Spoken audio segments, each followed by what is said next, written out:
Hello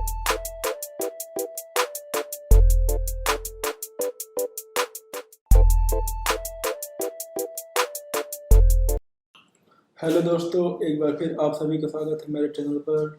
मैं हूं नितेश पांडे और आप सभी का बहुत बहुत स्वागत करता हूं मेरे इस चैनल पर।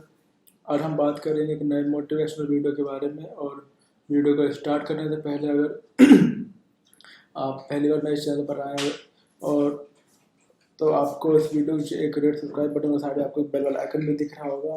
अभी जाइए और दोनों को प्रेस कर दीजिए और मेरे चैनल से कनेक्ट हो जाइए, ताकि अब मेरे आने वाले हर नए वीडियो को आप देख सकें, उनसे कुछ सीख सके, अपनी लाइफ में ग्रोथ कर सके और अपने जीवन में एक अच्छी व्यक्ति बन सके। तो दोस्तों स्टार्ट करते हैं हमारा आज का नया वीडियो।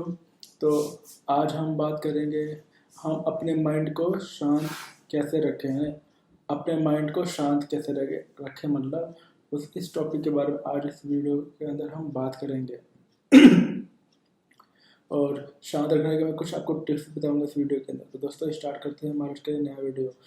जैसा कि मैंने आपको बताया कि आज की इस वीडियो में हम बात करेंगे अपने माइंड को शांत हम कैसे रखें मतलब, क्योंकि आजकल का जो टाइम है मतलब आजकल का जो समय है काफ़ी मतलब भाग दौड़ का समय है। मतलब हर व्यक्ति अपने आप में बिजी है, सबके पास अपना अलग अलग प्रकार के अलग अलग काम है, चाहे वो किसी भी एज लेवल का बंदा क्यों ना हो। मतलब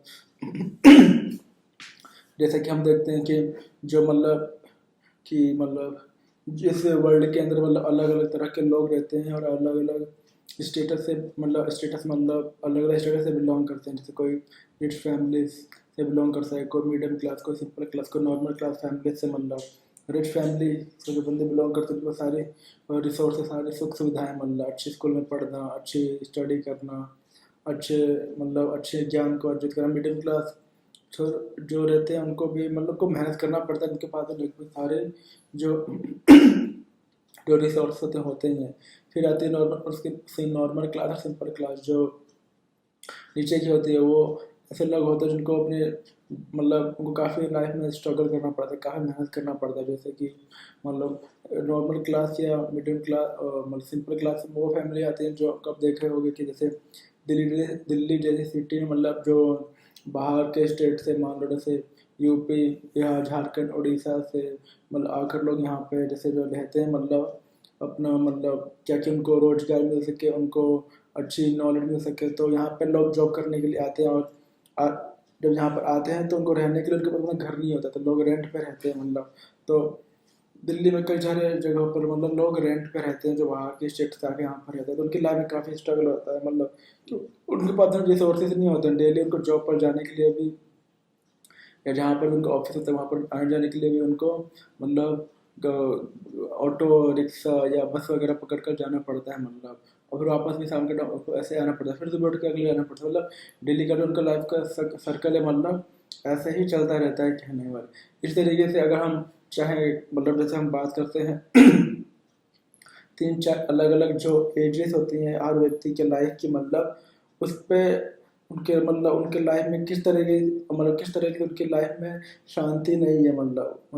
कहने उनका जो माइंड होता है हमेशा अशांत रहता है। कई शांत होता है लेकिन ज़्यादातर टाइम उनका माइंड अशांत रहता है। तो अशांत कैसे रहता है उसकी बात हम 3-4 अलग अलग स्टेज के जो ह्यूमंस होते हैं, व्यक्ति होते हैं, उन पर हम बात करेंगे। और फिर बात करेंगे हम इसको कैसे अपने जीवन से अपनी लाइफ से इसको रिमूव करें और कैसे अपने दिमाग को शांत रखें। पहले हम बात करते हैं अलग अलग एज के अलग अलग एज के लेवल्स के हिसाब से कि आप सभी को पता ही होगा कि आजकल के टाइम जो हमारा वर्ल्ड है वर्ल्ड में जैसे मैंने ऑलरेडी आप सभी को बता चुका हूँ कि अलग अलग स्टेटस से बिलोंग करने वाले रिच फैमिली, पुअर और normal family, simple family, medium class family, सब में अलग हर क्लास से बिलोंग करने वाले लोग रहते हैं। और तो इस वर्ल्ड के अंदर इस संसार के अंदर जब कोई बच्चा पैदा होता है, चाहे वो किसी भी फैमिली से क्यों ना बिलोंग करता हो, चाहे वो हाई क्लास हो, रिच फैमिली हो, नॉर्मल, मीडियम क्लास, सिंपल, और किसी भी फैमिली में पैदा होता है तो वो तो उसका स्टार्टिंग के जो पहले 3 साल होते हैं तो 1 से 3 साल तक का जो टाइम होता है, उस टाइम में वो बच्चा जो होता है वो 2-3 चीज़ें करना सीखता है। वो कभी न्यू बॉर्न बेबी होता है वो, तो जैसे कि चलना फिरना सीखता है, पैरों पे चलता है, अपने हाथ से भी वो चलना मतलब सीखता है, मतलब फिर बोलना सीखता है, मतलब फिर और खाना सीखता है कि उसके दांत वगैरह धीरे धीरे निकलते हैं।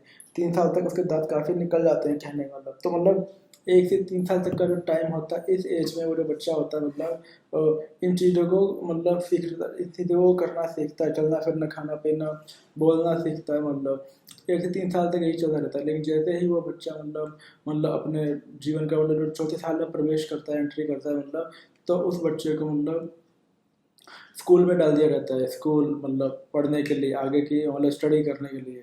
तो जैसे कि आप सभी को पता ही होगा कि हमारे भारत जैसे देश में मतलब 2 तरह के स्कूल देखने को मिलते हैं। एक होता है गवर्नमेंट स्कूल, जो कि पहले से स्टार्ट होकर 5वीं तक, फिर 6ठी से लेकर 10वीं तक, जिसको हम सेकेंडरी, और 6ठी से 12वीं तक होता है, जिसको हम सीनियर सेकेंडरी बोलते हैं। उसके अलावा दूसरा स्कूल होता है, उसको हम प्राइवेट स्कूल बोलते हैं, जो कि नर्सरी से स्टार्ट होता है। Nursery, KG, LKG, UKG, first second, ऐसे करते हुए फिर 12th तक होता है। 12th के बाद फिर वो आगे मतलब कॉलेज की लाइफ भी होती है, और कॉलेज की लाइफ के बाद मतलब वो आगे पोस्ट ग्रेजुएशन भी वगैरह होता है। इस तरीके से मतलब आगे की पढ़ाई वो पूरी, मतलब इस तरीके से हर साल वो बच्चा अपनी पढ़ाई पूरी करता हुआ जाता है। तो जैसा कि मैंने आप सभी को बताया कि जो मतलब जब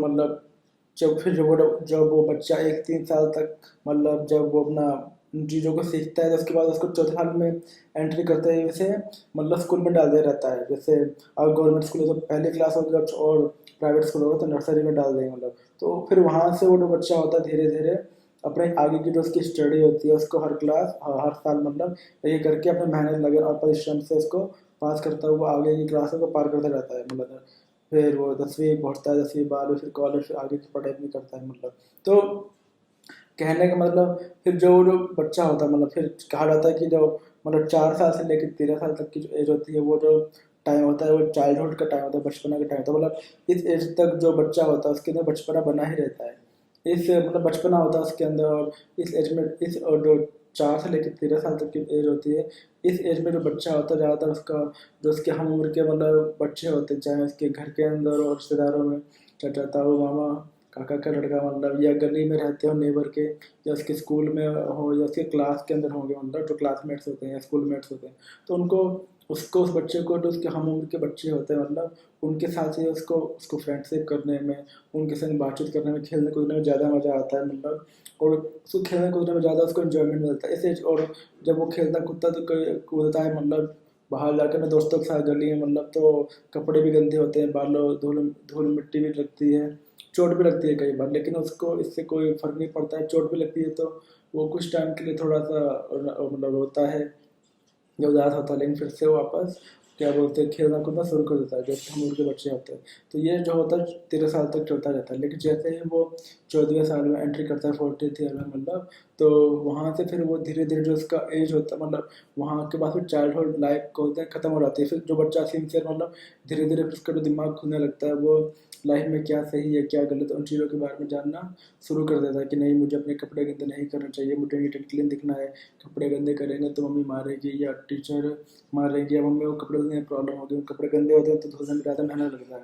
और मुझे स्टडी में अच्छी फोकस करना चाहिए, मुझे अच्छा बनना है, वो इस तरीके से देखता है मतलब। और वो ये भी देखता है मतलब कि उसके जो मतलब फैमिली में उसके ग्रैंड पेरेंट्स हैं, मतलब दादाजी हैं, नाना जी हैं, मतलब ये जो भी बड़े बुजुर्ग हैं मतलब, उन्होंने भी अपने लाइफ में कहीं ना कहीं पे मतलब किसी न किसी फील्ड में अपना करियर बनाया, और उसके उसमें करियर बनाने के बाद अपना मतलब उसकी बाकी जो लाइफ थी उसी फील्ड में काम करते हुए पूरी निकाल दी।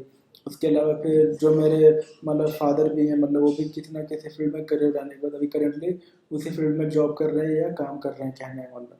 तो आगे जाकर मुझे भी अगर किसी न किसी फील्ड को चूज़ करके सेलेक्ट करके मतलब चुनने के बाद अपना करियर उसमें बनाना पड़ेगा। तो और इस तरीके से उस बच्चे का मतलब दिमाग होता है धीरे धीरे आगे खुलता रहता है कहने का मतलब। तो अब उसको बात आती है मतलब अपने लाइफ के अंदर फिर वो देखता है कि अरे ऑप्शन तो उसके बाद बहुत सारे हैं मतलब कहने वाले। जैसे आजकल के टाइम में अगर किसी भी फील्ड में आपको करियर बनाना है तो बहुत सारे हमारे पास ऑप्शन अवेलेबल हैं, जैसे उपलब्ध हैं कहने का मतलब। जैसे कि आजकल डॉक्टर, इंजीनियर, साइंटिस्ट, और फोटोग्राफर, लेक्चरर, प्रोफेसर, टीचर, और बड़ी अच्छी हाइट वगैरह अच्छी है तो लोग आर्मी में चले जाते हैं, फिर body guard, gym trainer, security guard और सिंगर, डांसिंग, गिटारिस्ट, मतलब आजकल बहुत सारे प्रोफेशन और करियर बनाने के लिए फील्ड अवेलेबल है। वो आपकी इच्छा, लगन और आपकी सोच पर निर्भर करता है कि आप अपने जीवन में क्या बनना चाहते हो, कहने वाला। तो बच्चा जो होता है धीरे धीरे वो अपने किसी न किसी ड्रीम को लेके, किसी न किसी फील्ड को लेके आगे अपना वर्क करता है। तो ये तो बात हुई सिलेक्शन तक की। अब बात करते हैं कि अलग अलग स्टेज के हिसाब से, मतलब जो एज की स्टेज होती है उसमें लोगों को, जैसे मैं आपको पहले ही बताया था कि अपने दिमाग को शांत कैसे करें, मतलब तो शांत अशांत दिमाग होगा तभी आप उसको शांत करने की कोशिश करेंगे। तो आपका दिमाग अशांत कैसे होता है, ये अलग अलग। अब हम स्टेज, मतलब जो एज होता है, मतलब उसके ऊपर हम बात करेंगे, कहने का मतलब। तो हम देखते हैं कि जो बात मैंने कि 4 साल से लेकर 13 साल तक की जो एज होती है, जो छोटी क्लास के स्टूडेंट्स होते हैं, मतलब उनको भी अपना मतलब स्टडी के लिए, क्योंकि वो उनको जैसे मैंने बताया कि उनको खेलना कूदना ज़्यादा पसंद होता है, लेकिन उनको स्टडी भी करना होता है क्योंकि पेरेंट्स चाहते हैं कि वो स्टडी करे अच्छे से और मेहनत करे, मतलब और उनको पढ़ाते भी हैं। जो उनके पेरेंट्स पढ़े लिखे होते हैं ज़्यादा, मतलब जो हाईली मतलब ग्रेजुएटेड होते हैं, मतलब तो उनके पेरेंट्स उनको पढ़ाते भी हैं, मतलब तो जो बच्चा होता है पढ़ता है तो एक साथ में उसको मतलब खेलने कूदने का, जैसे मैं बताया कि खेलना कूदता है, मतलब अगर उसको खेलने कूदने नहीं दिया जाए, मतलब उसको उसका स्टडी कराया जाए, मतलब तो बच्चा जो होगा सैड होने लगेगा, मतलब फिर मतलब उदास रहने लगेगा, क्योंकि खेलने कूदने से ही बच्चे का ग्रोथ होगा, मतलब जो बॉडी का ग्रोथ होता है, मतलब और दिमाग उसका वो खुलेगा, मतलब उसका वो एज ही है खेलने, मतलब खेलने कूदने की जो एज है। 30 या 25 साल का बच्चा तो खेलने कूदेगा नहीं ना, वो तो उसकी एज है उस टाइम बचपन की, मतलब तो उसको अपना मतलब उस एज में उस बच्चे को भी अपना एक अलग ही एक उसका दिमाग वो रहता है कि नहीं, मुझे खेलना कूदना भी, उसके दोस्त नहीं मिलते तो बेचैन हो जाता है कि अरे मेरे मेरे कल ये बाजू वाली आंटी का जो लड़का है वो मेरा फ्रेंड है, वो मेरे को दिखा था, या मेरे स्कूल में वो लड़का वो मेरा फ्रेंड है, वो मेरा मित्र है, मेरे को उसके साथ खेलना है, मतलब उसको भी दिमाग में लेकर, क्योंकि उसकी वो एज है, तो उसको अपने हिसाब से उस एज लेवल का टेंशन हो, पढ़ाई भी करना है, अच्छे मार्क्स भी लेके आने हैं, टीचर के सामने मतलब टीचर जो पूछती है उसका जवाब भी देना है, मतलब तो उसको अपनी अलग ही एक एज के हिसाब से उसको अपना स्ट्रेस का एक वो है, मतलब स्ट्रेस मतलब ये दिमाग उसका अशांत रहता है, कहने का मतलब। इस तरीके से जो बड़ी क्लास के होते हैं, मान लो 9th 10th 11th 12th, तो ये जो बड़ी क्लास के जो स्टूडेंट्स होते हैं स्कूल लेवल पे, मतलब तो उनको भी अपना जो उनको जो स्टडी होता है काफ़ी, मतलब उनका फिर बड़ा हो जाता है, बड़ी क्लास का होता है, तो असाइनमेंट बनाना, प्रोजेक्ट्स बनाना, प्रैक्टिकल करना, बड़े बड़े जो सब्जेक्ट्स के टॉपिक्स होते हैं उनके बारे में अच्छे से स्टडी करना, फिर मतलब सारे जो टीचर वर्क देता है उसकी तैयारी करना, मतलब और उनको अच्छे से याद वगैरह करने का भी उसको अपने अलग ही एक मतलब उसका दिमाग अशांत रहता है, कहने का मतलब अपने अपने करंट वर्क को लेके, अपने स्टडी को लेके, और फिर अपने जो भी उसके ड्रीम वगैरह है ऐसे रिलेटेड। उसके बाद अगर कॉलेज की बात करते हैं तो 3 साल तक कॉलेज होता है, मतलब तो जैसा कि मैंने बताया कॉलेज भी दो तरह के होते हैं, मतलब जैसे अगर मैं दिल्ली में रहता हूँ तो यहाँ पे भी दो तरह के कॉलेज, एक होता है ओपन दिल्ली ओपन यूनिवर्सिटी जिसको हम DU बोलते हैं, मतलब दिल्ली जो लोग ओपन से पढ़ाई करते हैं, ओपन का मतलब होता है कि जो लोग हफ्ते में 6 दिन क्या बोलते हैं 6 दिन, मतलब हफ्ते में एक ही दिन क्लास होती है, मतलब वो किसी भी कॉलेज में हो सकती है, मतलब तो जो हफ्ते में एक दिन क्लास होती है उसको बोलते हैं ओपन यूनिवर्सिटी, मतलब आपको हफ्ते में आपका आपने एडमिशन किया, आपका कहाँ पे क्लास हो रही है हफ्ते में एक दिन वाली, आपके आपको मतलब उसका मैसेज या लेटर आ जाता है, मतलब और पता चल जाता है, और आपको साथ में एक ही बजा के एग्ज़ाम देना होता है, उसको ओपन यूनिवर्सिटी बोलते हैं।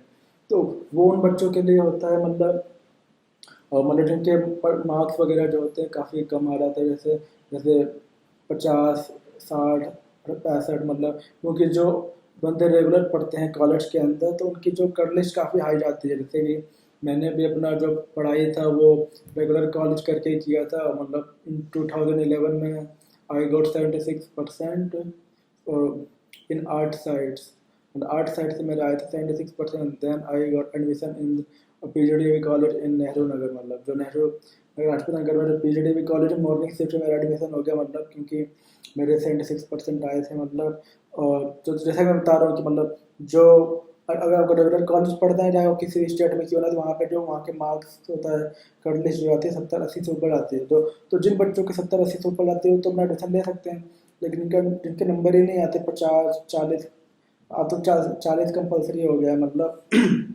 हर सब्जेक्ट के लिए, मतलब मैं जहाँ तक मुझे मतलब पता चल रहा है। तो मतलब 40 मार्क्स 45%, 40-45% अगर आते हैं या 70 से नीचे ही मान लो, तो आपके फिर मुश्किल है रेगुलर कॉलेज में एडमिशन होना। तो जो मतलब तो जो कॉलेज के बंदे जो होते हैं, जो ओपन से पढ़ाई करते हैं, मतलब तो वो तो साल में एक ही बार जाके अपना एग्ज़ाम वगैरह देते हैं, मतलब तो उनको तो जब एग्ज़ाम भी वो करीब आ जाता है तब उनको स्ट्रेस हो जाता है कि ओपन वालों का जो एग्ज़ाम होता है वो ज़्यादातर हर साल अप्रैल से लेकर जून के बीच में ही होता है, जो ओपन वालों का साल में एक बार एग्ज़ाम होता है। और जो होते हैं कॉलेज वाले, मतलब जो रेगुलर कॉलेज पढ़ते हैं, जैसे मैं पढ़ता था, मतलब तो हमारे सेमेस्टर एग्जाम्स वगैरह होते थे, कहने में मतलब सेमेस्टर में क्या होता था कि आपका आपके 3 साल के कॉलेज में आपके 6 सेमेस्टर होंगे, हर साल आपको 2 सेमेस्टर का एग्जाम देना है। तो जो कहने वाले जो बंदे रेगुलर कॉलेज पढ़ते हैं, और जो एग्ज़ाम वगैरह में भी एक्चुअली होता है कि 100 मार्क्स में से आपको 75 मार्क्स का एग्ज़ाम होगा, मतलब बाकी जो 25 मार्क्स होते हैं उसमें आपको 5 मार्क्स अटेंडेंस के होते हैं, 10 मार्क्स आपके असाइनमेंट बनाकर देने के होते हैं, और 10 मार्क्स जो होते हैं वो होते हैं आपको आपके टेस्ट के होते हैं, 5 5 मार्क्स के 2 क्वेश्चन आंसर पूछे जाते हैं। तो कहने वाले 25 मार्क्स आप टीचर के हैंड में होते हैं, मतलब वो जो आपको अपनी मेहनत अच्छे से पूरे अटेंडेंस करके अच्छा सा प्रैक्टिकल बना के और अच्छा सा टेस्ट देके आपको उसमें अच्छे मार्क्स लेके आना होता है। बाकी 75 मार्क्स का जो होता है वो एग्ज़ाम होता है, मतलब तो उसमें भी जैसे मैंने बताया कि बच्चों को अपना, मतलब कॉलेज के जो बच्चे होते हैं उनको अपना अलग ही प्रकार का उनका दिमाग अशांत रहता है, अपने प्रैक्टिकल्स, असाइनमेंट, प्रोजेक्ट्स, नोट्स और अलग अलग चीज, मतलब जो उनके वर्क होते हैं, क्योंकि उनके कोई ना कोई उस एज में कॉलेज के टाइम में वो अपना कोई ना कोई ड्रीम सेट कर रखा होता है। जैसे कॉलेज में जो फेस्ट वगैरह होता है तो वहाँ पे कई सारे बैंड आते हैं, तो कई पीछे सपोर्टिंग कॉलेज के ही बंदे होते हैं, जो कोई गिटार बजा रहा होता है, कोई सिंगिंग कर रहा होता है, कोई अलग अलग म्यूजिक इंस्ट्रूमेंट प्ले कर रहा होता है। कहने का मतलब इस एज में बंदे कॉलेज तो करते ही हैं, साथ में मतलब कोई ना कोई अपने लाइफ में गोल भी सेट कर लेते हैं जिसके ऊपर वो वर्क कर रहे होते हैं। उनको अपना अलग ही प्रकार का एक स्ट्रेस, मतलब स्ट्रेस या दिमाग अशांत रहता है अगर वो कर रहे होते हैं तो। फिर बात करते हैं हम, मतलब जो उसके बाद में 30 साल के एज के बाद जो बंदे जॉब कर रहे होते हैं या वर्क कर रहे होते हैं किसी ऑफिस में जाकर के, अभी किसी बड़े और पोस्ट पर होते हैं, मतलब तो उनको भी अपना ऑफिस का काम करना, बॉस को जवाब देना, बॉस ने जो काम किया उसको टाइम पर कंप्लीट करना, इस तरीके से उनका भी अपना एक टाइम पर ऑफिस पहुंचना, फिर टाइम पर ऑफिस से निकल के घर पहुंचना, मतलब तो उनका भी अपना एक अलग ही मतलब उनका जो अपना काम करने का उनको अपना एक तो दिमाग अशांत रहता है, क्योंकि डेली का वही सर्कल होता है। कभी कभी संडे को छुट्टी मिल गई तो सही है, वरना डेली का उनका वही साइकिल होता है, साइकिल मतलब वही चक्र चलता रहता है, कहने का मतलब डेली का।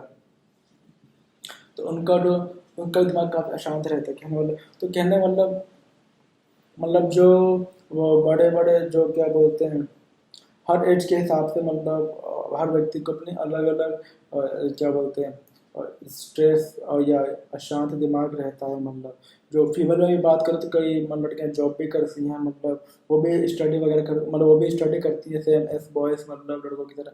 तो उनको भी अपना अलग अलग एज के साथ सेम वही मतलब दिमाग अशांत रहने की प्रॉब्लम होती है। लेकिन उनका शादी होने के बाद जैसे घर का काम करना, बच्चा हो गया बच्चे की देख रेख करना, उसका होमवर्क करने में उसकी हेल्प कराना, मतलब तो उसको भी उनको भी अपने मतलब शादी होने के बाद जो उनकी जिम्मेदारियाँ होती हैं, रिस्पॉन्सिबिलिटीज होती हैं, उसके हिसाब से उनको अपना उनका दिमाग अशांत रहता है, कहने वाला। तो ये मैंने बताया कि आपको अलग अलग मतलब एज के हिसाब से लोगों का दिमाग अशांत रहता है। अब बात हम करेंगे कि जो आपका दिमाग अशांत है, मतलब अशांत दिमाग को हम शांत कैसे करें, उसके उसके लिए मैं आपको 5 टिप्स बताऊंगा, 5 सीक्रेट्स बताऊंगा, जिनको अगर आप फॉलो करोगे तो आपका दिमाग शांत रहने लगेगा, मतलब तो और आप अपने दिमाग को शांत रखना सीख जाओगे। तो कहने वाला जो हमारा पहला जो मैं आपको टिप्स देने जा रहा हूँ वो ये है कि अगर आपको अपना दिमाग शांत रखना है, मतलब तो आपको डेली मतलब मेडिटेशन करना चाहिए। मेडिटेशन मतलब जो आपको यूट्यूब पे बहुत सारे वीडियोस दिख जाएंगे, जो बने बनाए वीडियोस होते हैं म्यूजिकल, कई सारे मेडिटेशन म्यूजिक वाले भी होते हैं, उनको आप ईयरफोन से सुनिए, सुबह उठकर जल्दी मेडिटेशन कीजिए। इससे क्या होगा कि जो आपका दिमाग होगा, क्योंकि मेडिटेशन करने से क्या होता है, दिमाग हल्का होता है, शांत होता है, रिलैक्स होता है, मतलब जब आपका दिमाग हल्का होगा, आपको रिलैक्स फील होगा, तो आपको अपने आप ही आपका दिमाग शांत होने लगेगा, मतलब जो भी आपके माइंड में अशांति फैली होगी वो धीरे धीरे आपके दिमाग से निकल जाएगी, धीरे धीरे आपके दिमाग से खत्म हो जाएगी। तो कहने का मतलब आपको अपने दिमाग को शांत रहने के लिए जो आपको पहला टिप्स में बता रहा हूँ वो है कि आपको डेली मेडिटेशन करना चाहिए। मेडिटेशन करने से आपको वही काफ़ी फ़ायदे होंगे, जो कि मैं ऑलरेडी बता चुका हूँ। जो हमारा सेकेंड टिप्स है वो ये है कि आपको मतलब अगर आप हो सके तो सुबह उठकर 5 से 10 मिनट तक मतलब ओम चैंटिंग कीजिए। कहने का मतलब ओम चैंटिंग करोगे तो देखा होगा जो आप ओम ओम, जब ओम हम बोलते हैं मतलब तो हमारे बॉडी में एक वाइब्रेशन सा होता है, एक तरंगे सी उत्पन्न होती है मतलब। तो उन वाइब्रेशंस उन उन तरंगों से क्या होता है, हमारी बॉडी जो होती है एक वाइब्रेट होने के कारण हमारा जो बॉडी पूरा शांत होने लगता है मतलब हमारा दिमाग शांत काल्म और रिलैक्स फील होने लगता है हमारी बॉडी को। तो आपको डेली 5 से 10 मिनट तक ओम चैंटिंग भी करनी चाहिए मतलब। और ओम चैंटिंग करने से भी आपको काफ़ी फ़ायदा मिलेगा। तो ये भी आपको करना चाहिए। कहने का मतलब जो हमारा आज का तीसरा सीक्रेट है वो ये है कि जब आपका दिमाग अशांत रहने लगे तो उससे क्या होता है, जब दिमाग अशांत रहने लगता है मतलब या तो आपका जो कॉन्फिडेंस लेवल होता है काफ़ी डाउन हो जाता है मतलब आप उसी चीज़ में घुसते चले जाते हो अशांत होने के कारण। तो उस टाइम आपको क्या करना चाहिए, उस टाइम आपको जो आपकी लाइफ की गुड मेमोरीज थी, आपने क्या क्या अच्छे अच्छे काम किए, आपने कौन कौन सी अच्छी जगहों पर घूमा, आपने आपका जो बिहेवियर है, आपने कैसे अच्छी अच्छी लाइफ के मोमेंट्स अपने लाइफ में जिए हैं मतलब उन गुड मेमोरीज को याद कीजिए। उस गुड मेमोरीज को याद करने से क्या होगा, अच्छी यादों को याद करने से जो आपकी करंट जो आपका दिमाग का शांत होगा तो वो आपकी अच्छी मेमोरी से फिल हो जाएगा, एक बोलते हैं स्मरण हो जाएगा। स्मरण होने से क्या होगा, जो आपकी जितनी भी दिमाग में अशांति फैली होगी वो तुरंत हट जाएगी मतलब आपकी गुड मेमोरीज को याद करते ही मतलब। तो आपको जो भी आपके लाइफ की गुड मेमोरीज है उनको आप याद करिए। ऐसे टाइम अगर आपका दिमाग अशांत हो तो आपका दिमाग ऑलरेडी फिर शांत हो जाएगा उन मेमोरीज को याद करने के बाद। जो चौथा है वो है आपको डेली योगा करना चाहिए। योगा आपको कम से कम डेली 15 से 20 मिनट तो करना चाहिए। और योगा में बहुत सारे पोस्चर्स हैं लेकिन कुछ चीज़ें ऐसी हैं जिनको आप इजीली कर सकते हो, जैसे भ्रामरी प्राणायाम हो गया और और भी बहुत सारे इसके अंदर होते हैं, आलोम विलोम होता है मतलब उसको आप कर सकते हो। और दूसरे जो भी योगा के अंदर होते हैं जिनको करने में आपकी बॉडी आपकी मदद करे, आपकी हेल्प करे, आपकी बॉडी उस चीज़ को करने आपके अच्छे से उस पोस्चर को अच्छे से हैंडल कर सके आपकी बॉडी। आपको बहुत सारे योगा के मतलब आसन वगैरह करना चाहिए, जैसे सूर्य प्राणायाम हो गया सुबह के टाइम। और भी बहुत सारे मतलब योगा के अंदर होते हैं जिनकी डिटेलिंग अगर आप चाहो तो आप यूट्यूब या गूगल पर सर्च करके उनके बारे में निकाल सकते हो। और धीरे धीरे आप उनको सीखो और करना सीखोगे तो आप धीरे धीरे आप योगा करना भी सीख सकते हो। तो कहने का मतलब आपको डेली 10 से 20 मिनट योगा भी करना चाहिए। योगा करने से भी क्या होगा, आपकी बॉडी जब हेल्दी रहेगी, हैप्पी रहेगी और एकदम फ्रेश रहेगी तो इससे आपकी जो दिमाग अशांत होने के चांसेस क्या होंगे आपके कम हो जाएंगे और आपके दिमाग मोस्टली टाइम पे ऑलवेज शांत ही रहेगा। कहने का मतलब तो आपको मतलब डेली योगा भी करना चाहिए जो कि आपके लिए काफ़ी फ़ायदेमंद होगा। कहने का मतलब और जो पांचवा टिप्स मैं आपको बताने जा रहा हूँ वो आखिरी है कि जब आपका दिमाग शांत हो मतलब तो उसको हटाएं कैसे, उसके लिए मतलब शांत होते ही नहीं लेकिन आप कम से कम इसको एक अपनी हैबिट में डाल लीजिए। जैसे कि आजकल के टाइम में जैसे बताया कि स्ट्रेस है, लोग हंसना भूल गए हैं मतलब किसी न किसी पूरी परेशानी में उलझे रहते हैं मतलब। तो उसका मतलब वो कैसे हटाएं, तो आपको जो पांचवा टिप्स मैं देने जा रहा हूँ वो ये है कि आपको डेली कम से कम 5 से 10 मिनट तक हंसना चाहिए, खुल कर हंसना चाहिए। खुल कर हंसने से क्या होता है, जो हमारी ब्लड होते हैं बॉडी के अंदर वो काफ़ी तेज़ी से उनका जो मतलब प्रसार होने लगता है बॉडी के अंदर। हार्ट जो हमारी हार्ट की जो स्पीड होती है मतलब ब्लड को बॉडी के अंदर पहुँचाने की वो तेज़ हो जाती है। कहने का मतलब और उससे क्या होता है हमारी बॉडी में एक एनर्जी एनर्जी पूरी की पूरी बॉडी में दौड़ जाती है। कहने का मतलब तो आपको डेली कम से कम 5 10 मिनट तक छत पर जाकर या किसी कमरे के अंदर जहाँ पे मतलब और हो नहीं मतलब, क्योंकि अगर हंसोगे तो हो सकता है कोई दूसरा बंदा देख के आपको कुछ सोचे, लेकिन हंसना सेहत के लिए अच्छा होता है मतलब हंसना जरूरी होता है सेहत के लिए। कहने का मतलब आपको डेली कम से कम 5 10 मिनट तक खुली जगह पर खुल कर हंसना चाहिए बिना किसी चीज़ को सोचे हुए मतलब। क्योंकि हंसने से आपके जैसे ने बताया कि बहुत सारे इसके फ़ायदे होते हैं और आपका जो हंसोगे तो आपको किसी प्रकार की आपके माइंड में अशांति नहीं रहेगी। और ऐसे जब भी कुछ भी मान लो दिमाग में आता है तो थोड़े टाइम के लिए अपने चेहरे पे मतलब खुलकर हंसिए और आप देखोगे जो भी आप जैसे आपके चेहरे पे स्माइल आएगी, हंसी आएगी, सारा का सारा जो आपके दिमाग में अशांति होगा या स्ट्रेस होगा वो तुरंत की तुरंत हट जाएगा। कहने का मतलब तो पांचवा मैंने बताया कि जब भी और आजकल बहुत सारे लाफ्टर क्लब लाफिंग क्लब्स भी बने हुए हैं जिनको आप देख सकते हो, वहाँ पे लोग जाते हैं खुलकर हंसते हैं और आपस में अच्छी अच्छी मेमोरीज को अच्छी अच्छी बातों को शेयर करते हैं मतलब। और जो और उनको अच्छा भी लगता है। कहने का मतलब तो कहने का मतलब कि इन 5 जो मैंने आपको टिप्स दिए हैं, मतलब जो कि पहला आपको मेडिटेशन करना चाहिए, दूसरा आपको ओम चैंटिंग करना चाहिए, तीसरा आपको अच्छी मेमोरीज को याद करना चाहिए, चौथा आपको योगा करना चाहिए, पांचवा आपको डेली हंसना चाहिए। ये 4-5 टिप्स को अगर आप फॉलो करते हो तो आप देखोगे कि आपके लाइफ में अशांति नाम की कोई भी चीज़ नहीं है। आपका दिमाग ऑलवेज टाइम शांत रहता है। कितना से कितना बड़ा स्ट्रेस क्यों ना है माइंड में, मतलब तनाव क्यों ना हो या दिमाग अशांत क्यों ना हो, कोई भी इन चीज़ों को फॉलो करें तो आपका दिमाग फिर पहले की तरह ही, और जैसे आपको पहले रहता था, शांत होने लगेगा और आपको अच्छा फील भी होने लगेगा, और फिर आप अच्छी हेल्दी लाइफ भी जीने लगोगे, कहने का मतलब। दोस्तों, ये था मेरा आज का एक नया वीडियो जिसको मैंने आप सभी को बताने की कोशिश की कि अगर आप क्योंकि आजकल भाग दौड़ का, मतलब भाग दौड़ भरा ज़माना है, हर व्यक्ति के लाइफ में, जैसे मैंने बताया ऑलरेडी कि अपने अपने एज के हिसाब से उनको अपना स्ट्रेस का, दिमाग में अशांति का उनका एक लेवल वो बना हुआ है, मतलब इसको अलग अलग एज के हिसाब से उनको अलग अलग, मतलब उनका बना रहता है, कहने में। तो उसको हम कैसे हटाएं, कैसे अपने आप को अपने दिमाग को शांत रखें, उसी के बारे में मैंने आपको कुछ टिप्स बताए। आशा करता हूँ कि आप उन टिप्स को फॉलो करेंगे अपने दिमाग को शांत करने के लिए, और लाइफ में हेल्दी हैप्पी रहेंगे, और जब भी कुछ आपको सैड फील होंगे तो आप हंसेंगे अच्छे से, कहने का मतलब। और हंसने से जैसे बताया कि आपकी बॉडी अच्छी रहती है और पूरी पूरी पूरी बॉडी में एनर्जी फैल जाती है, कहने का मतलब।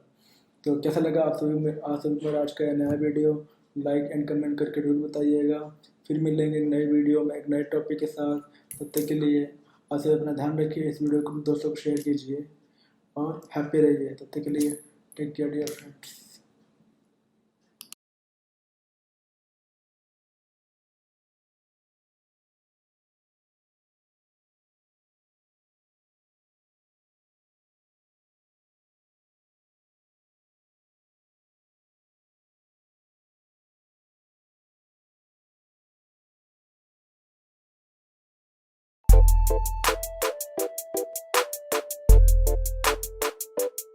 हेलो दोस्तों, एक बार फिर आप सभी का स्वागत है मेरे चैनल पर। मैं हूं नितेश पांडे और आप सभी का बहुत बहुत स्वागत करता हूं मेरे इस चैनल पर। आज हम बात करेंगे एक नए मोटिवेशनल वीडियो के बारे में, नए टिप्स वाले वीडियो के बारे में, मतलब। और वीडियो को स्टार्ट करने से पहले अगर आप मेरे चैनल पर पहली बार आए हैं तो आप सभी को इस वीडियो के नीचे एक रेड सब्सक्राइब बटन और साइड में आपको एक बेल वाला आइकन भी दिख रहा होगा। अभी जाइए और आप दोनों को प्रेस कर दीजिए ताकि आप मेरे से कनेक्ट हो सकें, और मेरे चैनल से कनेक्ट होने के बाद अब मेरे आने वाले अपने वीडियोस को आप देख सकें, उनसे कुछ सीख सकें, अपनी लाइफ में ग्रोथ कर सकें और अपने जीवन में एक अच्छे व्यक्ति बन सकें। तो दोस्तों, स्टार्ट करते हैं हमारा आज का नया वीडियो। आज हम बात करने वाले हैं how to get good marks in exam, मतलब जो हमारे एग्ज़ाम होते हैं उसमें हम अच्छे नंबर कैसे प्राप्त करें, उसके आज मैं कुछ आपको 5 टिप्स बताऊंगा इस वीडियो के अंदर। और मैंने ऑलरेडी अपना जैसे 12th क्लास और कॉलेज की जो ग्रेजुएशन वो भी कंप्लीट कर रखा है। वैसे मैंने जो मेरा आया था 76%, and in the college I got 63% with first division. तो मेरे पास, मैं आपके पास कुछ टिप्स बताऊंगा जिसको आप जानने के बाद अगर आप उस तरीके से उसको प्रिपरेशन करोगे अपने एग्ज़ाम में तो आप अच्छे मार्क्स ला सकते हो, मतलब। तो उसी टॉपिक पर आज मैं इस वीडियो को थोड़ा आप सभी को बताने की कोशिश कर रहा हूँ कि how to get good marks in exam, अच्छे नंबर कैसे प्राप्त करें एग्ज़ाम के अंदर। इस टॉपिक पर आज हम इस वीडियो के अंदर बात करेंगे। तो दोस्तों, स्टार्ट करते हैं हमारा आज का ये नया वीडियो। आप सभी को पता ही होगा कि आजकल का जो हमारा मतलब जो हमारा वर्ल्ड है, मतलब, और वर्ल्ड में अलग अलग जो स्टेट है, मतलब अलग अलग स्टेटस से बिलोंग करने वाले, मतलब लोग रहते हैं। कोई रिच फैमिली से बिलोंग कर, कोई मिडिल क्लास फैमिली से बिलोंग करता है, कोई नॉर्मल क्लास, कोई सिंपल क्लास, मतलब सिंपल क्लास से बिलोंग करता है। अलग अलग स्टेट वाले लोग फैमिली से बिलोंग करते हैं, और इस तरीके से जो रिच फैमिली से बिलोंग करते हैं उनके पास सारे सोर्सेज हैं, मतलब सारी सुख सुविधाएं। मिडिल क्लास वाले के पास भी, मतलब लगभग सभी होते हैं। नॉर्मल क्लास, सिंपल क्लास के पास तो काफ़ी स्ट्रगल करना पड़ता है, मतलब लाइफ के अंदर चीज़ों को या रिसोर्सेज को प्राप्त करने के लिए या बनाने के लिए। तो जब इस वर्ल्ड के अंदर जब कोई बच्चा पैदा होता है, तो मतलब इस वर्ल्ड के अंदर आता है, जब वो किसी फैमिली में पैदा होकर क्यों ना आता है, मतलब। तो जब पैदा होने के बाद जो उसका जो स्टार्टिंग टाइम होता है 1 से 3 साल तक, मतलब तो वो जो टाइम होता है ऐसा खड़ा था कि वो पहले तो वो छोटा होता है। तो 1 से 3 साल का जो टाइम होता है, उस टाइम वो जो बच्चा होता है, छोटा बेबी, न्यू बॉर्न बेबी होता है, वो बोलना सीखता है। और अपने पैरों पर चलना सीखता है, खाना पीना सीखता है, क्योंकि उसके प्रॉपर दांत नहीं निकले होते हैं। तो 1 से 3 साल तक का जो टाइम होता है, उस टाइम में वह सिर्फ इन 3 चीज़ों को सीखता है, खाना पीना, चलना फिरना, बोलना। लेकिन जैसे ही वो चौथे साल में प्रवेश करता है, मतलब जैसे वो 3 साल कंप्लीट करके चौथे साल में जाता है, तो उसे स्कूल में डाल दिया जाता है। और आप सभी को पता ही होगा कि हमारे भारत जैसे जैसे मतलब 2 तरह के स्कूल होते हैं। एक होता है गवर्नमेंट, जो कि 1 से 5वीं तक होता है, देन 6 से 10 तक, जिसको हम सेकेंडरी बोलते हैं, और देन 6 से और दूसरा होता है 6 से लेके 12वीं तक भी होता है, जिसको हम सीनियर सेकेंडरी बोलते हैं गवर्नमेंट स्कूल में। और और दूसरा जो होता है वो होता है प्राइवेट स्कूल, जो कि नर्सरी से स्टार्ट होता है, then KG, LKG, UKG, first second third fourth, ऐसे करते आगे क्लासें होती हैं 12 तक। के बाद 3 साल का कॉलेज भी होता है, फिर पोस्ट ग्रेजुएशन भी होता है। तो कहने का मतलब, जब उस बच्चे को मतलब स्कूल में डाल दिया जाता है, चाहे नर्सरी में डाल दें, अगर प्राइवेट स्कूल में या गवर्नमेंट में डालें, तो पहले क्लास से वहाँ से स्टार्ट होता है। तो वो हर साल अपनी एक एक क्लास को अपनी मेहनत से, लगन से और तैयारी करके पास करता हो जाता है। लेकिन फिर जो 4 साल से लेके उसका जो 13 साल तक का टाइम होता है, ऐसा कहा जाता है कि वो जो टाइम होता है एक बचपन का टाइम होता है, चाइल्डहुड का टाइम होता है मतलब। और उस टाइम में जो बच्चा होता है, मतलब खासतौर पर जब, क्योंकि उस टाइम का बचपन का टाइम होता है, तो चाइल्डहुड का टाइम होता है, तो उसका खेलने कूदने में, जो हम उनके उसके बच्चे, मतलब हम उनके जो बच्चे होते हैं, जैसे गली में रहते हो, फैमिली में हो, स्कूल में हो, क्लास में हो, उनके उनको ऐसे ही अपने हम उनके बच्चों के साथ दोस्ती करने में अच्छा लगता है।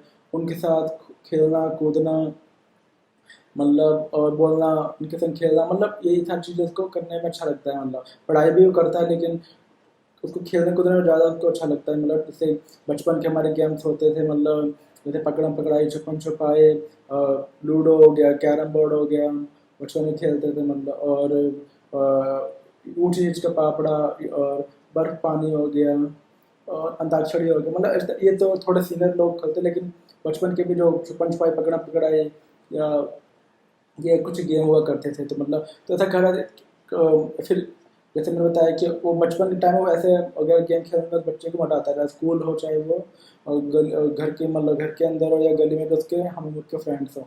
और कई बार वो खेलते वक्त गिरता भी है, उसको चोट भी लगती है, लेकिन फिर से वो वापस, चोट लगता है तो रोता है, लेकिन फिर से वापस पुरानी वाली कंडीशन है, खेलने कूदने के मूड में ही आ जाता है। मतलब बाल गंदे होते हैं, कपड़े गंदे होते हैं, पर कोई उसको फर्क नहीं पड़ता है मतलब। लेकिन जैसे ही वो 13 साल क्रॉस करता है, फिर जो 14वें साल में एंट्री करता है, मतलब तब तो वो काफ़ी सीनियर हो चुका होता है मतलब। और देन वो उस एज से मतलब चीज़ों को समझना स्टार्ट कर देता है, मतलब कि क्या चीज़ लाइफ में गलत है, क्या चीज़ लाइफ में सही है मतलब। और उसे कपड़े गंदे नहीं करने चाहिए, उसे अपने जो मतलब अपने आप को नीट एंड क्लीन रखना चाहिए मतलब। और कपड़े गंदे करेंगे तो टीचर भी मारेगी, मम्मी भी मारेगी, और उनको कपड़े धोने में प्रॉब्लम भी होगी। तो धीरे धीरे उसकी जो चीज़ों के प्रति मतलब समझने का उसका दिमाग होता है, धीरे धीरे उसका डेवलप होने लगता है। देन वो धीरे धीरे आगे की तरफ अपने बड़ी क्लासों में बढ़ता है। लेकिन जब बड़ी क्लासों में बढ़ता है मतलब, तो उसे फिर सब्जेक्ट्स को मतलब प्रिपरेशन करने में काफ़ी लगता है कि टफ है। How to get good marks in my exam, in my subjects. वहाँ पे उसको फिर थोड़ी सी मतलब, क्योंकि उसको एग्जैक्ट पता नहीं होता मतलब, तो इसीलिए अब मैं आपको बताऊंगा कि जब वो धीरे धीरे क्लासों की तरफ बढ़ रहा होता है, मतलब बड़ी क्लास 7 8 9 10, फिर कॉलेज भी, फिर आगे का अगर पढ़ाई करना चाहते हैं तो पोस्ट ग्रेजुएशन भी, और दूसरी तैयारियाँ भी होती हैं मतलब। तो उसमें हम अच्छे मार्क्स कैसे प्राप्त करें, वो इस वीडियो के थ्रू अब मैं आपको बताऊंगा। मतलब कि वो जो 5 सीक्रेट है, अब मैं आपको अब बताने जा रहा हूँ। मतलब कि अगर आप उन 5 चीज़ों को फॉलो करोगे अपने मतलब फ्यूचर के अंदर, तो चाहे आप किसी भी क्लास में क्यों ना हो, मतलब आप अच्छे मार्क्स किसी भी क्लास में उन 5 सीक्रेट्स को फॉलो करने के बाद आप ला सकते हो मतलब। तो मैं आपको पहला सीक्रेट बताने जा रहा हूँ कि चाहे आप किसी भी क्लास में क्यों ना हो, क्योंकि आप सीनियर क्लास में हो मतलब, तो जितना ज़्यादा हमारी सीनियर क्लास होती है, उतना ज़्यादा हमें फिर एक दिमाग में स्ट्रेस होता है कि हमारी बड़ी क्लास है। जैसे 10वीं 12वीं में बोर्ड एग्जाम्स होते हैं, तो हमें और ज़्यादा स्ट्रेस होता है कि बोर्ड एग्ज़ाम होंगे तो हमें दूसरे स्कूल में जाकर हमें एग्ज़ाम देना पड़ेगा मतलब। और दूसरे ही स्कूल होगा, और हाँ दूसरे टीचर आएंगे आप एग्ज़ाम लेने के लिए, तो इस चीज़ का अपने दिमाग में स्ट्रेस होता है। तो मतलब उन्हें अपने एग्ज़ाम की तैयारी कैसे करें, वो अब हम इस अब उन सीक्रेट्स के थ्रू जानने की कोशिश करेंगे मतलब। तो जैसे मैं आपको पहले से बताया हूँ कि जो हमारा पहला जो सीक्रेट है मतलब, कि एग्ज़ाम को प्रिपरेशन कैसे करें, मतलब जो हमारे अलग अलग सब्जेक्ट्स होते हैं, तो हमारा जो पहला सीक्रेट वो है, आपको जो भी आपके सब्जेक्ट्स हैं जिनका आप प्रिपरेशन कर रहे हो, मतलब तैयारी कर रहे हो, उस पर आपको अपना पूरा फोकस रखना है।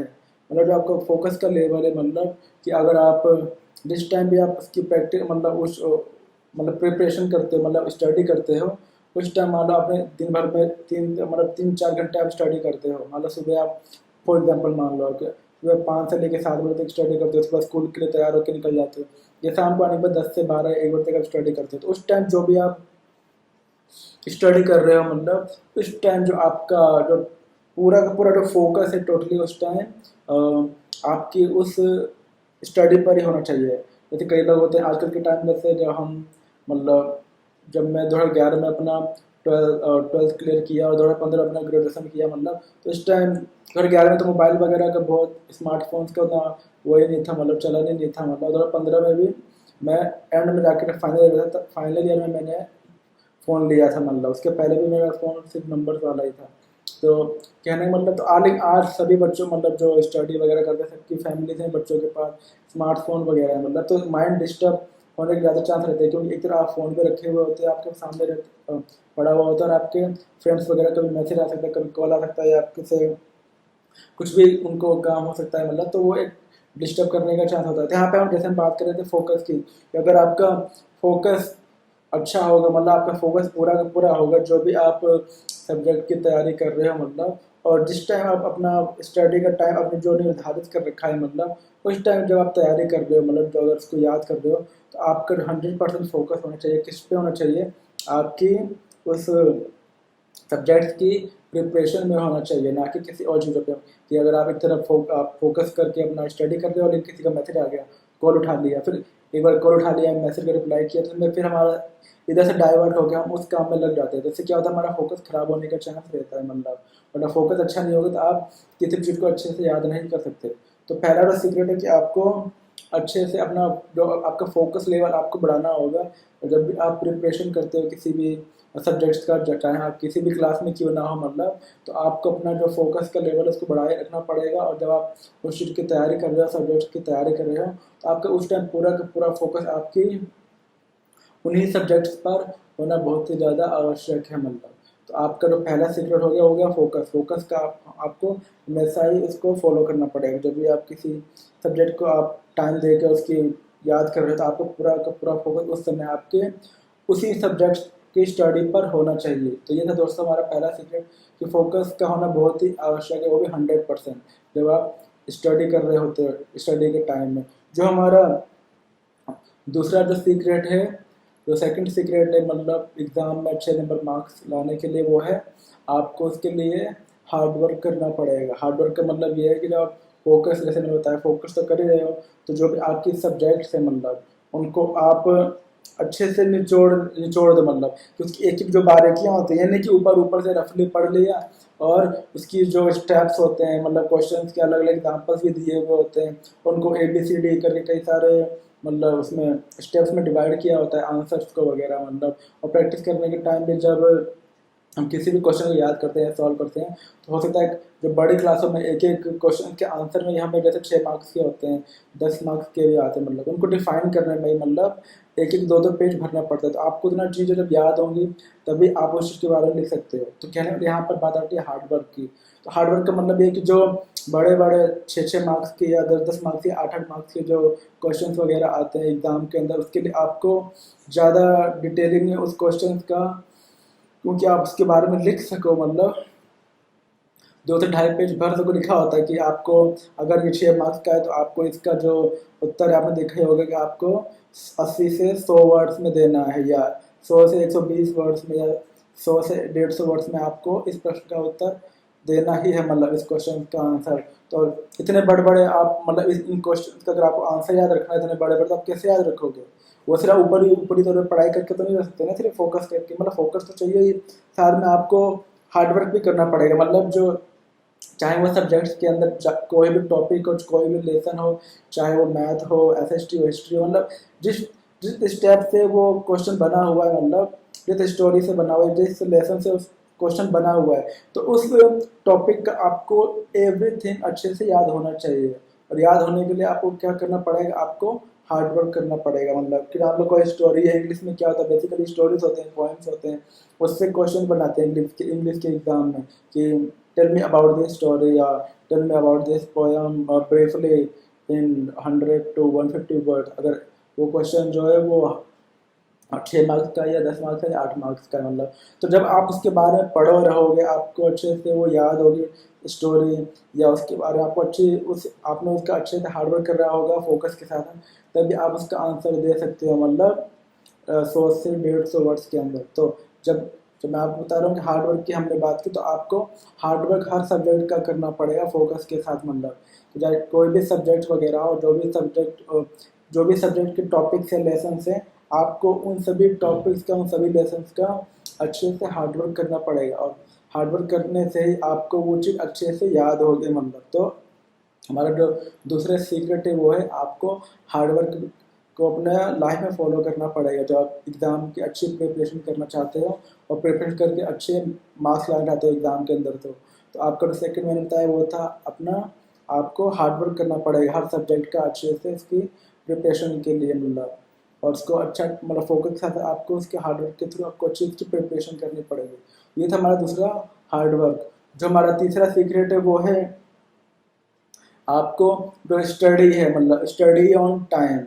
मतलब आपको जैसे अगर आप बड़ी क्लास में, जैसे कहा जाता है कि जब 8वीं तक, जैसे 8th क्लास, अगर जैसे मैं दिल्ली से पढ़ा हूँ तो 8वीं तक डीबीटी की बुकें होती थी, डेली बुक्स टेक्स्ट ऐसे करके डीबीटी की। और जब जैसे ही हम 9th में पढ़ते हैं तो एनसीईआरटी क्या रहती है डेली के अंदर, तो 9th से फिर हर एक सब्जेक्ट की अलग अलग किताबें होती, मतलब अलग अलग बड़ी बड़ी किताबें होती हैं। मतलब तो 9th से फिर थोड़ा जो स्टैंडर्ड होता है स्टडी का चेंज हो जाता है, डिफिकल्ट हो जाता है। मतलब तो जैसे मैंने बोला कि अगर आपको अच्छे मार्क्स लाने हैं मतलब एग्ज़ाम के अंदर, तो उसके लिए आपको फिर जो एक स्टडी का जो टाइम होता है आपको एक फिक्स करना पड़ेगा, और उसी डिसाइडेड टाइम पे आपको उस सब्जेक्ट की तैयारी करनी पड़ेगी।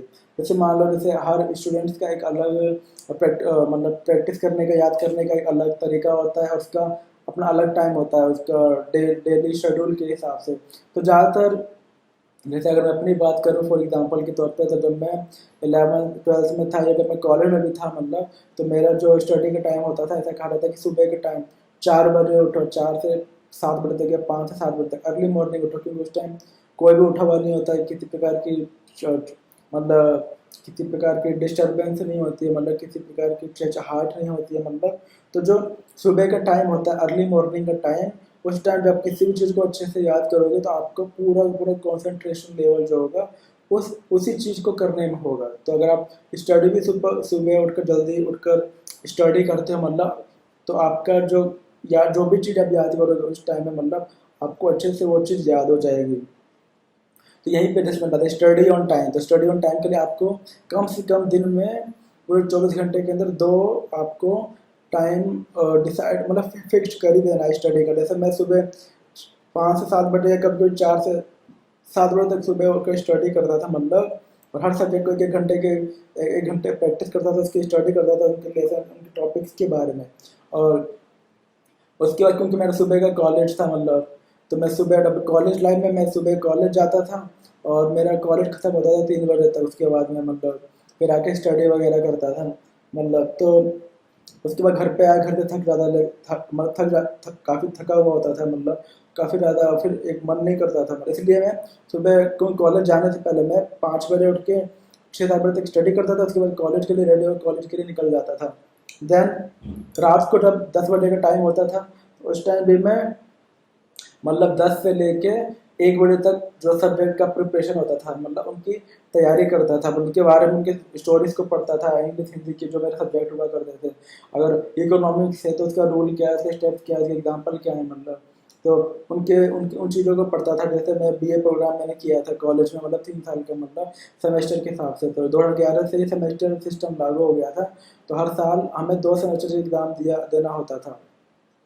तो उनका सेमेस्टर का प्रिपरेशन करते थे। तो मैंने अपने जैसे आपको बताया कि मैं जैसे जो स्टडी ऑन टाइम के लिए आपको कम से कम दिन भर में 2 टाइम आपको डिसाइड करके रखना ही चाहिए। मतलब तो पहला आप जैसे एग्जाम्पल के तौर पे सुबह और 4 से 7 या 5 से 7 कर सकते हो। मतलब अगर आप स्कूल में हो, क्योंकि आप 7 बजे तक स्टडी करोगे, बाद तैयार होकर स्कूल जा सकते हो। और फिर रात को 10 से आप 1 बजे का भी, जैसे मैं करता था, मतलब एक टाइम डिसाइड करके आप उस टाइम में आप सब्जेक्ट को पढ़ सकते हो, उसकी स्टडी कर सकते हो, उसका प्रिपरेशन कर सकते हो, उसकी प्रैक्टिस भी अच्छे से कर सकते हो। मतलब तो कहने का मतलब ये है कि आपको कम से कम अपने मतलब अगर आपको एग्ज़ाम में अच्छे मार्क्स लाने के लिए कम से कम दिन भर में 2 अच्छे टाइम को डिसाइड करना चाहिए जिसमें आप स्टडी कर सको। तो आप स्टडी ऑन टाइम, आप जो भी डिसाइड नहीं किया, तो डिसाइड अगर आपने नहीं किया है स्टडी का टाइम, तो डिसाइड कर लीजिए। सुबह 4 से 7 बजे तक कर लीजिए और शाम को 10 से 1 बजे तक, फॉर मेरे एग्जाम्पल के तौर पे। अगर आपको इसके अलावा भी अगर आप अपने टाइम डेली शेड्यूल के साथ कोई टाइम बना सकते हो तो वो और ज़्यादा बेटर है। मतलब तो वो आप पे डिपेंड करता है, मतलब कि आपको मतलब किस टाइम में आप फ्री हो, उसके हिसाब से आप अपना बना सकते हो। बाकी मैंने आपको 2 ऑलरेडी ऑप्शन के तौर पर दे दिया है। तो ये हमारा जो तीसरा सीक्रेट है कि आपका जो भी आप स्टडी का टाइम आपने डिसाइड किया है, तो आप उस टाइम में स्टडी जरूर कीजिए। उस टाइम में आप उस चीज़ का फोकस के साथ, हार्डवर्क के साथ स्टडी ऑन टाइम, यानी जो भी आपने टाइम डिसाइड किया है उस टाइम पर आप स्टडी जरूर कीजिए। हमारा तीसरा सीक्रेट था स्टडी ऑन टाइम। जो हमारा फोर्थ सीक्रेट है जो अच्छे मार्क्स को लाने के लिए, वो है जो भी आपके सब्जेक्ट्स है, मतलब जो आपके सब्जेक्ट्स, जो भी आप जिस भी क्लास में हो, आपके पास सब्जेक्ट्स वगैरह तो होंगे ही। मतलब तो जो भी आपके सब्जेक्ट्स हैं, मतलब उनकी आपको अच्छे से प्रैक्टिस करनी पड़ेगी। सब्जेक्ट्स प्रैक्टिस ऑन टाइम, मतलब जो आपने टाइम डिसाइड किया है स्टडी करने का, तो उस टाइम में जो आपके सब्जेक्ट्स हैं तो उनको आपको अच्छे से उसकी प्रैक्टिस करनी पड़ेगी। मतलब तो आपको उसको अच्छे से प्रैक्टिस तभी जब करोगे, तभी आप उसको उसके जो जब एग्ज़ाम वगैरह होंगे तो उसमें आप अच्छे से अच्छे मार्क्स वगैरह ला सकते हो। मतलब तो जो भी आपने सब्जेक्ट चूज़ किया है, या अगर आप कॉलेज वगैरह में, तो जैसे बीए प्रोग्राम जब मैंने लिया था तो मेरे को फर्स्ट ईयर में इंग्लिश, हिंदी, इकोनॉमिक्स और पॉलिटिकल साइंस था। बाकी मुझे हिस्ट्री, जियोग्राफी वगैरह में तो चूज़ करने को, संस्कृत वगैरह में से सेलेक्ट करना पड़ा था। तो मैंने Hindi, English, political science, economics select किया था। सेकंड ईयर में हिंदी, इंग्लिश में एक होता था, थर्ड ईयर में भी इतने से जो हमने अगर स्किप कर दिया वगैरह सारा मिल जाता है। तो इस तरीके से कहने का मतलब, तो आपको जो भी आपके सब्जेक्ट्स वगैरह हैं, तो आपको उन सब्जेक्ट की, जो हमारा फोर्थ सीक्रेट था, मैंने बताया कि आपको उन सब्जेक्ट की अच्छे से प्रैक्टिस करनी पड़ेगी। अच्छे से प्रैक्टिस करोगे मतलब तभी आपके एग्ज़ाम में अच्छे मार्क्स आएंगे। मतलब तो जो भी आपने टाइम डिसाइड किया है मतलब स्टडी का, उस टाइम में आप उन सब्जेक्ट की अच्छे से प्रैक्टिस कीजिए। मतलब आपको प्रैक्टिस अच्छी करनी पड़ेगी जो भी आपके सब्जेक्ट्स हैं, और उन सब्जेक्ट्स में जो भी लेसन है, जो भी टॉपिक है, जो भी पाठ वगैरह है, मतलब आपको उनको अच्छे से प्रैक्टिस करनी पड़ेगी। आपको अपना पूरा पूरा अच्छा प्रैक्टिस करना पड़ेगा उन सब्जेक्ट्स के बारे में, जो भी आपके सब्जेक्ट्स दिए गए हैं। मतलब जो हमारा फिफ्थ एंड लास्ट सीक्रेट है वो है कि लेस यूज फोन। जैसे आज के 10 साल पहले तो इतना फ़ोन का चलन नहीं था, मतलब बहुत ही कम लोगों के पास स्मार्टफोन दिखते थे, वो भी छोटे छोटे कैमरे वाले। मतलब बाकी और जो नॉर्मल लोग हुआ करते थे वो टच वाले फ़ोन, मतलब जो जिसमें नॉर्मल बटन्स वगैरह से चलाते थे, कॉलिंग वगैरह, इनकमिंग और आउटगोइंग हुआ करते थे, एसएमएस वगैरह कर सकते थे। मतलब आजकल के टाइम में बड़े बड़े फ़ोन्स आ गए, स्मार्टफोन, एंड्रॉयड, आईफोन वगैरह। मतलब तो कहने का मतलब आपको, क्योंकि जैसे मैंने आपको स्टार्टिंग में बताया था कि आजकल हर, जैसे फैमिली में सबके पास भाई, बहन, पेरेंट्स, सबके पास बड़ा बड़ा फ़ोन होता है। मगर मतलब मिडिल क्लास में या नॉर्मल क्लास में सबके पास मतलब स्मार्टफोन तो हर किसी के पास होता ही है। मतलब तो और स्टूडेंट्स वगैरह होते हैं, उनके पास भी आजकल मोस्टली स्टूडेंट के पास फ़ोन यूज़ होता ही है। तो अगर आपके पास, तो मैं आपको जो फिफ्थ मैंने बताया सीक्रेट कि आपको मोबाइल का लेस यूज़ फ़ोन, यानी मोबाइल का कम से कम उपयोग करना है, क्योंकि मोबाइल, और जो मोबाइल होगा आपके माइंड को डिस्टर्ब करेगा। खासतौर पर अगर आप स्टूडेंट्स वगैरह है तो, जब मैं स्कूल में था या कॉलेज में था तो मेरे पास स्मार्टफोन था ही नहीं, क्योंकि मैं नॉर्मल फ़ोन्स को यूज़ करता था जो बटन वाले हुआ करते थे। इसीलिए जब बटन वाले हुआ करते थे तो ज़्यादा फ़ोन का यूज़ ही नहीं किया, क्योंकि कुछ कर ही नहीं सकते आप कॉलिंग और इनकमिंग और एसएमएस के अलावा। तो ज़्यादा मैं अपना टाइम फोकस स्टडी पर करता था। और जब ट्वेल्थ तो मैंने अच्छे से स्टडी किया, अच्छे मार्क्स लेके आया 76%, तो मैंने कॉलेज भी रेगुलर पढ़ा। पीजीडी, मतलब जो मेरा दिल्ली में पीजीडी भी कॉलेज है, वहाँ से मैंने अपना मॉर्निंग शिफ्ट से 2015 में अपना स्टडी कंप्लीट किया। तो कहने का मतलब, अगर आपको अच्छे मार्क्स लाने हैं अपने जो भी आपका क्लास है, तो आपको मोबाइल का आजकल के टाइम में, क्योंकि बहुत ज़्यादा लोग स्मार्टफोन यूज़ करने लगे हैं, बच्चों के पास भी स्मार्टफोन होते हैं, मतलब चाहे वो बॉय हो या गर्ल हो। मतलब तो अगर आप अपने स्टडी के प्रति सीरियस हो और वाकई में मतलब वो आपकी मर्जी है, आपको अपने लाइफ के बारे में डिसाइड करने का हक है, मतलब और आपको ही डिसाइड करना है कि आपको अच्छे मार्क्स लाने हैं या आपको मोबाइल में मतलब जो दूसरे काम होते हैं मतलब वो आपको करना है, चाहे वो आपको दोस्त वगैरह से चैटिंग हो या बातें हो, मतलब वो आपको डिसाइड करना है। स्टडी का जो एज होता है वो कहा जाता है कि वो 30 साल तक मैक्सिमम होता है। 30 साल के बाद आप जितना आपने स्टडी कर लिया उसके बाद आप स्टडी नहीं कर सकते। मतलब करना अगर आप करोगे तो आपके दिमाग में उतना वो चीज़ नहीं हो पाता है, मतलब फिर दिमाग जो होता है और ज़्यादा फिर आप मतलब आपकी स्टूडेंट एज खत्म हो चुकी होती है 30 साल के बाद, मतलब फिर वो घर गृहस्थी वाली हो जाती है। तो कहने का मतलब जो मैं आपको बता रहा हूँ कि अगर आप वाकई में अपने पढ़ाई के प्रति अगर आप वाकई में अपने जीवन में कुछ बनना चाहते हो मतलब, तो आपको लेस यूज फोन, मतलब आपको अपने मोबाइल का कम से कम उपयोग करना पड़ेगा, बहुत ही कम चीज़ों के लिए। अगर आप कुछ अपने सब्जेक्ट से रिलेटेड कुछ सर्च करना है, कुछ जानकारी निकालनी है, यूट्यूब या गूगल पे जाकर आप निकाल सकते हो अगर आप कंफ्यूज हो तो। वरना अगर आपको किसी में टीचर से बात वगैरह करनी है, किसी चीज़ की हेल्प लेनी है, जैसे कॉलेज में टीचरों से हमारे पास टीचरों के नंबर होते हैं, तो कोई सब्जेक्ट हमें कंफ्यूज कर रहे हैं, समझ में नहीं आ रहा है, तो टीचर को फ़ोन करके उनसे बात कर लिया, उनसे समझ लिया कि सर मैं इस टॉपिक में फंसा हूँ, इस लेसन में फंसा हूँ, तो क्या आप मुझे इस टॉपिक को अच्छे से समझा सकते हैं। मतलब क्योंकि व्हाट्सएप वगैरह में जैसे जो टीचर वगैरह होते हैं उनके ग्रुप वगैरह बने होते हैं कि वो जिस सब्जेक्ट की पढ़ाई कराते हैं तो उस क्लास में जो बच्चे हैं तो उनका ग्रुप बना देते हैं, कुछ भी हो तो वो बच्चा ग्रुप में पूछ सकता है, मतलब तो उस पर्पज से ठीक है। लेकिन अगर आप स्टडी पर्पज से कुछ भी सर्च करना चाहते हो फ़ोन के अंदर, तो उस पर्पज से भी आप एक थोड़े टाइम के लिए उस चीज़ की जानकारी निकालो, लेकिन ज़्यादातर फ़ोन को यूज़ आप मत कीजिए, क्योंकि उससे आप फिर और ज़्यादा मतलब दिमाग भटकने का चांस और स्टडी पर फोकस करने का चांस नहीं रहता है। क्योंकि आजकल बहुत सारे जैसे मोबाइल में फीचर्स होते हैं, मतलब प्ले स्टोर के अंदर गेम्स हो गया और फेसबुक हो गया, इंस्टाग्राम हो गया, और आजकल तो बहुत सारे जैसे शॉर्ट वीडियोस ऐप आ गए हैं, स्नैक हो गया, मौज हो गया, जोश हो गया, और भी बहुत सारे हैं। मतलब तो इन पर लोग अपना जो आजकल के मतलब ज़्यादातर जो यंगस्टर है मतलब, तो लोग शॉर्ट वीडियोस बना के डालते हैं, स्टूडेंट्स भी डालते हैं बनाकर, मतलब तो ऐसे मतलब अगर आप स्टडी के प्रति सीरियस हो तो मैंने फाइनली वही बात बता रहा हूँ कि मतलब आपको कम यूज़ फ़ोन करना चाहिए। मतलब तो अगर आप कम फ़ोन यूज़ करोगे तो आप ज़्यादातर फिर जो जाहिर सी बात है कि आप ज़्यादातर अपना टाइम जो दोगे वो स्टडी पर ही दोगे। अगर स्टडी पर अपना ज़्यादा टाइम दोगे तो आपका अच्छे से वो चीज़ प्रिपरेशन होगा, मतलब मतलब से अगर आपके एग्ज़ाम की प्रिपरेशन अच्छी होगी, मतलब सब्जेक्ट के साथ आप अच्छे मार्क्स लेके आ पाओगे। मतलब तो ये आपकी चॉइस है कि आपको अच्छे मार्क्स लाने हैं या नहीं लाने हैं एग्ज़ाम के अंदर। बाकी मैंने आपको 5 सीक्रेट्स बता ही दिए ऑलरेडी इस वीडियो के थ्रू। तो एक बार मैं आप सबको फिर से रिपीट करता हूँ कि जो हमारे आज के 5 सीक्रेट्स थे इस वीडियो के अंदर, जिसको अगर आप फॉलो करोगे, अगर आप स्टूडेंट्स हो मतलब अपने जो आप करंट लाइफ है मतलब स्टूडेंट हो, तो आप डेफिनेटली अच्छे मार्क्स लेके आओगे। क्योंकि मैंने भी इन्हीं 5 सीक्रेट्स को फॉलो करके 12th में 76%, कॉलेज में भी 63% मतलब लेके आया, फर्स्ट डिवीजन पास आउट हुआ। मतलब अपने मतलब जो मेरा कॉलेज था मतलब वहाँ से मैं पास आउट हुआ, और इन्हीं 5 सीक्रेट्स को फॉलो करके हुआ। मतलब तो जैसे कि मैंने पहला आपको बताया था कि पहला था हमारा फोकस, अब दूसरा था हमारा हार्ड वर्क, तीसरा था हमारा स्टडी ऑन टाइम, यानी आप एक टाइम सेट कर लीजिए, उस पर आप स्टडी कीजिए, सब्जेक्ट्स की अच्छे से उस टाइम स्टडी कीजिए। जो चौथा था हमारा वो था सब्जेक्ट प्रैक्टिस ऑन टाइम, जो भी आपके सब्जेक्ट हैं उनकी जो आपकी स्टडी टाइम उसी टाइम पर आप उनकी अच्छे से प्रैक्टिस कीजिए। मतलब जो आपने समय को निर्धारित कर रखा है अच्छे से प्रैक्टिस करने के लिए।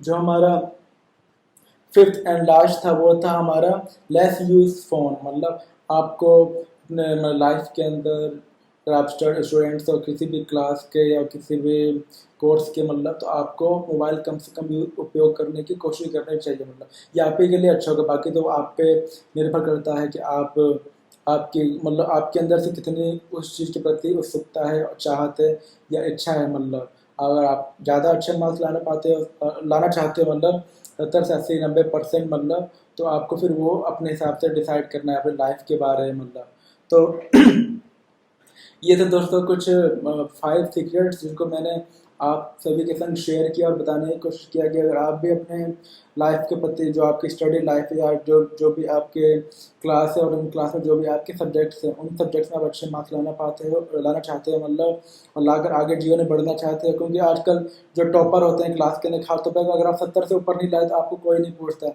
या बोलते नहीं कि आपने मतलब एक वैल्यू नहीं होती, मतलब 70 से ऊपर नहीं लाओ तो मतलब तो लगता है कि क्या मतलब क्या हमने कौन सा बहुत बड़ा वो तीर मार लिया जैसे कहा रहता है। तो इसीलिए कम से कम आप किसी भी क्लास में कम से कम कोशिश करो 70% से ऊपर लाने की। 70% आप ऊपर लेके आओ तो आपको भी एक फीलिंग होगी। और खासतौर पर अगर आप रेगुलर कॉलेज पढ़ना है तब तो और ज़्यादा आपको मेहनत करनी पड़ेगी, क्योंकि क्योंकि आजकल के जैसे दिल्ली यूनिवर्सिटी में जब कॉलेज की कट लिस्ट निकलती है मई जून के आसपास, तो 80-90% तक जाती है। 70 वालों को भी आंसर नहीं मिल पाता आजकल के टाइम में। मैंने तो 2011 में 76% आया, उस टाइम के हिसाब से 76 बहुत ज़्यादा हुआ करते थे। और मैं फर्स्ट डिवीजन में था अपनी क्लास के अंदर, तो मेरा तो इजीली एडमिशन हो गया, सेकंड कट लिस्ट में नाम आ गया था। आजकल के टाइम में 80-90 पे 80 वालों का भी इवनिंग में होता है कई जगहों पर, मतलब 80 वालों को भी मॉर्निंग में नहीं मिल पाता, क्योंकि मॉर्निंग की जो कट लिस्ट आती है 90-90 तक जाती है।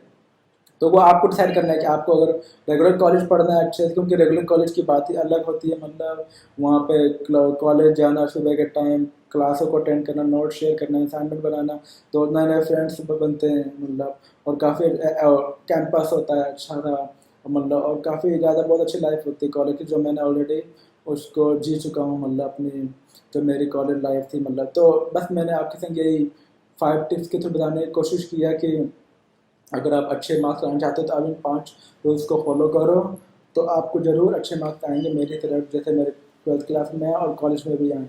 और और आशा करता हूँ कि आप सभी को मेरा आज का ये नया वीडियो पसंद आया होगा। मतलब इसमें मैंने आप सभी को 5 टिप्स बताए जिसके थ्रू आप किसी भी क्लास में अच्छे मार्क्स ला सकते हो अगर आप उन 5 सीक्रेट्स को फॉलो करोगे। तो कैसा लगा आप सभी को मेरा आज का नया वीडियो? आप लाइक एंड कमेंट करके जरूर बताइएगा। और जो भी आपके दोस्त वगैरह जो फ्रेंड्स हैं जो अभी करंटली स्टडी कर रहे हैं किसी न किसी क्लास में, किसी न किसी सब्जेक्ट्स में मतलब, तो आप उन सभी दोस्तों को ये वीडियो शेयर कीजिए ताकि वो भी इन 5 सीक्रेट्स को जान सके, और जानने के बाद वो उन रूल्स को फॉलो कर सके और फिर अच्छे अपने अपनी क्लासों में जो उनके सब्जेक्ट्स हैं उसमें अच्छे मार्क्स ला सके। तो दोस्तों फिर मिलेंगे एक नए वीडियो में एक नए टॉपिक के साथ। तब तक के लिए take care my dear friends.